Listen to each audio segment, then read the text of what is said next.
Unfit ಆಗಿದ್ದವನ unfit ಆಗಿದ್ದೆ ಅಂತ ಅವನಿಗೆ ಗೊತ್ತಾಯ್ತು. ಅದು ನಮಗೆ ಗೊತ್ತಾಗ್ಬಿಟ್ರೆ ನಾವು ಉದ್ಧಾರ ಆಗ್ಬೇಕು. ನಾನು ಸರಿ ಇಲ್ಲ ಅಂತ ನನಗೆ ಗೊತ್ತಾಗ್ಬಿಟ್ರೆ ನಾನು ಉದ್ಧಾರ. ನಮ್ಗೆ ಪ್ರಾಬ್ಲಮ್ ಅಂದ್ರೆ ನಾನು ಸರಿ ಇಲ್ಲ ಅನ್ನೋದು ನಮ್ಗೆ ಗೊತ್ತಾಗುದಿಲ್ಲ. ಶಿಷ್ಯಸ್ತೇಹಂ ಶಾಧಿಮಾಂ ತ್ವಾಂ ಪ್ರಪನ್ನಂ ಅಂದ್ರೆ ಟೋಟಲ್ ಸರೆಂಡರೆನ್ಸ್. ಎಂತಹ ಅರ್ಜುನ ವಿರಾಟನ ನಗರದಲ್ಲಿ ಯುದ್ಧ ಮಾಡಿ ಕೌರವರನ್ನೆಲ್ಲ ಕ್ಷಣ ಮಾತ್ರದಲ್ಲಿ ಓಡಿಸಿದ ಕೃಷ್ಣ. ಅರ್ಜುನ ಅವನೇ ಏನ್ ಹೇಳ್ದ, ನನ್ನ ಕೈ ಯುದ್ಧ ಮಾಡ್ಲಿಕ್ಕಾಗಲ್ಲ. ಏಕಾಂಗಿಯಾಗಿ ಹೋರಾಡಿದವನು. ಇಲ್ಲಿ ಎಲ್ಲರೂ ಇದ್ದಾರೆ, ಅವನ ಅಣ್ಣ ತಮ್ಮಂದ್ರೆ ಎಲ್ಲರೂ ಇದ್ದಾರೆ. ಎಲ್ಲರೂ ಜೊತೆಯಲ್ಲಿ ಸೇರಿ ಅವನು ಯುದ್ಧ ಮಾಡಲಿಕ್ಕೆ ರೆಡಿ ಇಲ್ಲ. ಯಾಕೆ? ಬಂಧು ಮೋಹ, ಬಂಧು ವ್ಯಾಮೋಹ.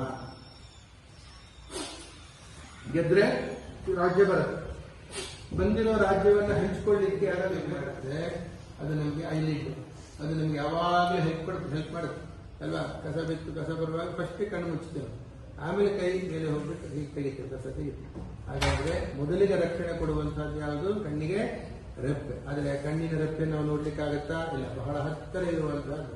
ಹಾಗೆ ಭಗವಂತ ನಮ್ಮ ಹೃದಯ ಸರ್ವಭೂತಾನ, ನಮ್ಮ ಹೃದಯದೊಳಗಡೆ ಹತ್ತಿರದಲ್ಲಿ ಕುಳಿತುಕೊಂಡು ನಮಗೆ ಸಹಾಯವನ್ನು ಮಾಡ್ತಾ ಇದ್ದಾರೆ. ಆ ಸಹಾಯವನ್ನು ನಾವು ಇದು ಸಹಾಯ ಅಂತ ನಾವು ರೆಕಗ್ನೈಸ್ ಮಾಡಿಬಿಟ್ಟು ಸ್ವೀಕಾರ ಮಾಡಬೇಕು. ಅರ್ಥ? ಸಹಾಯ ಏನು ಮುಂದೆ ನಮಗೆ ಭಗವದ್ಗೀತೆಯಲ್ಲಿ ಅನೇಕ ವಿಧವಾಗಿ